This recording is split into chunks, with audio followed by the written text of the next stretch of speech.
17 November দেশের মানুষের দৃষ্টি ছিল বিচারাঙ্গনে, কারণ সাবেক প্রধানমন্ত্রী শেখ হাসিনার বিরুদ্ধে আন্তর্জাতিক অপরাধ আদালতের রায় আসবে।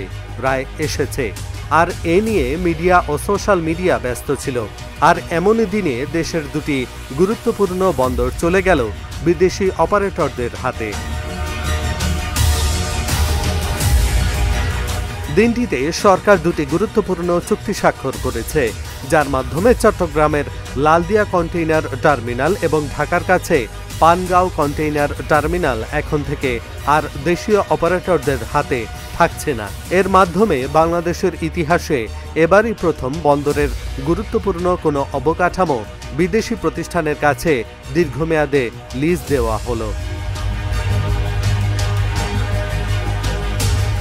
ডেনমার্কের এপি মোলার মায়েরস্ক সহায়ক প্রতিষ্ঠান এপিএম টার্মিনালস পেল চট্টগ্রাম বন্দরের লালদিয়া টার্মিনাল, যেখানে প্রতিষ্ঠানটি 3 বছরে বিনিয়োগ করবে 6,000 কোটি টাকার কিছু বেশি।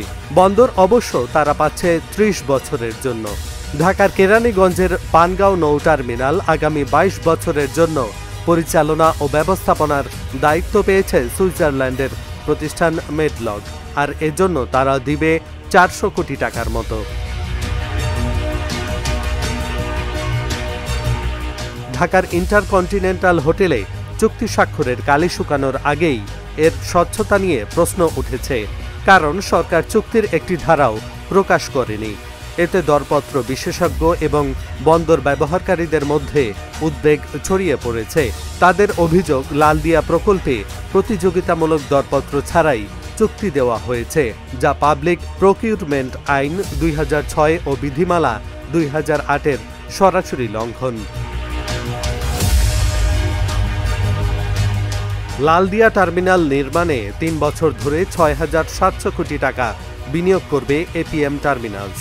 বিনিময়ে প্রথমে 30 বছর, পরে আরও 15 বছর অর্থাৎ 45 বছর মাশুল আদায় করবে।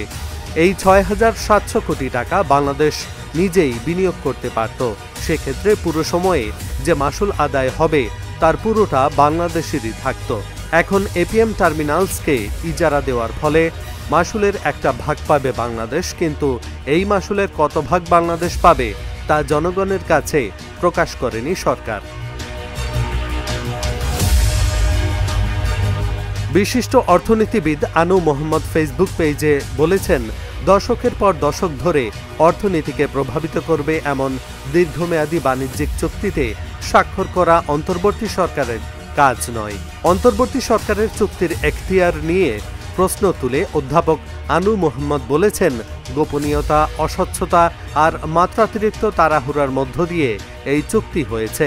তিনি বলেছেন, ইতিহাসে এরা বিশ্বাসঘাতক হিসেবেই চিহ্নিত থাকবে।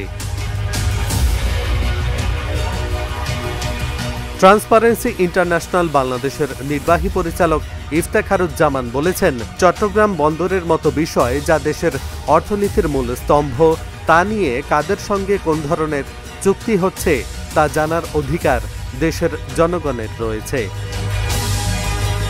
এহসানুল হক, ঢাকা জার্নাল।